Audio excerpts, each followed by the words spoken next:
And welcome back to Washington Commanders Insider. We are talking about the major injury update for the Washington Commanders and the New York Giants. And so let's start with what is going on with the New York Giants, as it looks like their star running back is primed and ready to come back from concussion protocol. That is Tyrone Tracy. And so Tyrone Tracy has been cleared out of the concussion protocol and will play Sunday against the Washington Commanders. Pretty huge. You're looking at what he was able to do against the Pittsburgh Steelers: 20 carries for 145 yards and a touchdown before leaving against the Steelers due to that concussion. And so, look, he has played fabulous for the Giants. I think that he has definitely stepped in and really been an impact ever since they have lost Saquon Barkley. They have really found something with Tyrone Tracy Jr. And this is going to be tough for the Washington Commanders. I've been talking about him throughout the week. Look, he's got 73 carries, 376 yards at 5.2 an average.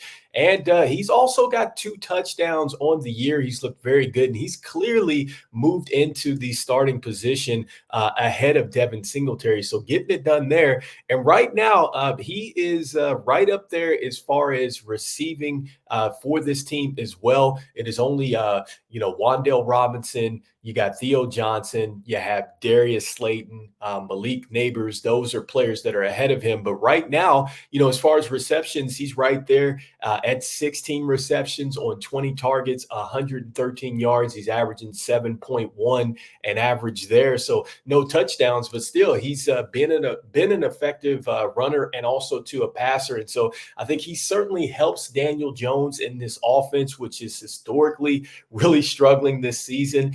And, with Daniel Jones, look, he is 11th fifth in most rushes for a quarterback. So he's definitely going to run the football out there. And so, look, between those two, that is going to be something that the Washington Commanders are absolutely going to have to tighten up on. And that kind of leads me to just the injury report with the Washington Commanders and what we have with them. Because today we're finding out that Brandon Coleman looks like he's trending towards possibly playing here. He did miss that week with the concussion, so that is a good sign. But this would be the first week that he may not be really in a rotation with Cornelius Lucas, because it looks like that Cornelius Lucas is dealing with an ankle. Does not look like he is trending towards playing here. So that could be huge for us in our running game, having Brandon Coleman back, but we do not have Cornelius Lucas who rotates with him. So curious to see how that is going to affect our running game. And on the defensive side of the ball, Frankie Louvu, he's missed a practice with a shin injury. And also, too, we have the rookie Jordan McGee. He could see his first snaps on defense after returning from IR last week. And so that's going to be huge. Likely he's going to be playing on special teams, but who knows? We might need to throw him out there and get some reps on the defensive side of the ball here. So, other injury updates for the Washington Commanders going into this thing. We have some limited with Jaden Daniels. I think a lot of this stuff is just going to be injury management.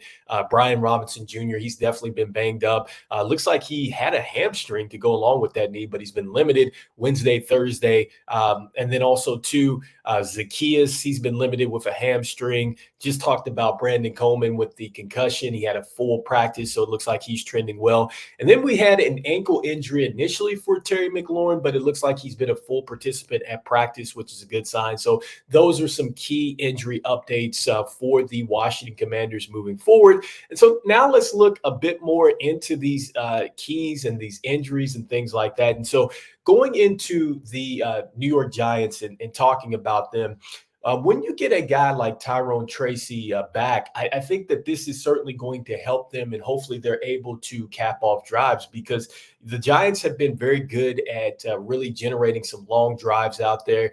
And I think that if you can rely on your steady running back here, that's going to take some pressure off of Daniel Jones.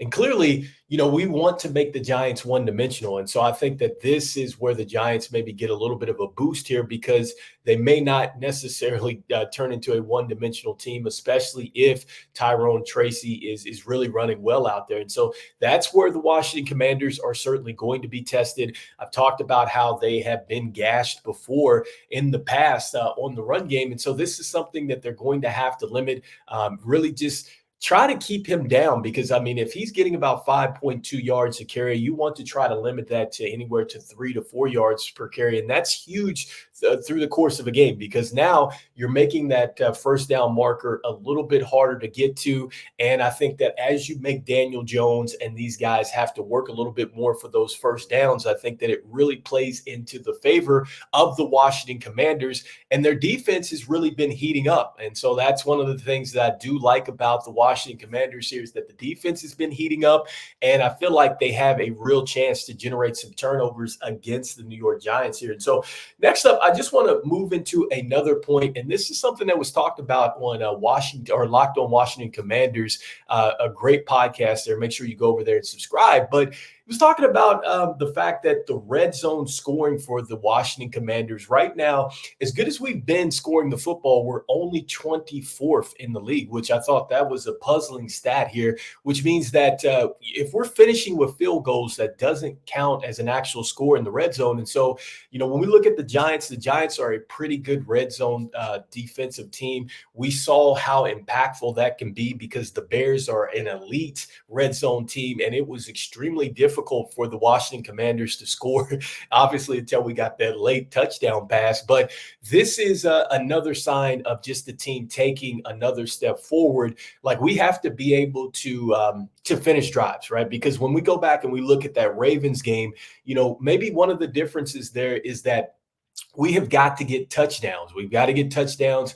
And I know that we have a very good kicking game, but we have got to get more reliable as far as finishing when we get into the red zone. And so whatever that looks like for the Washington Commanders, whether that's throwing the football a little bit more, whether that's just running a little bit more tougher in there in the red zone, which I think we do both of those well. But either way, we've got to put more pressure on defenses when we get into that red zone and make sure that we come away with touchdowns versus field goals. Because look, we had that 9-0 lead, but just like that, if a team's able to keep you to field goals and then they get a touchdown, all of a sudden they're right back in the game, right? So that's a difference between going up. Let's say if you were to score 3 straight times there, that's 21 points, accounting that you're hitting the extra point versus just the field goal attempts where you're just getting 9 points. That's a huge difference here. And so I think that is going to be a key takeaway for this upcoming game that the Washington Commanders have as they visit the New York Giants.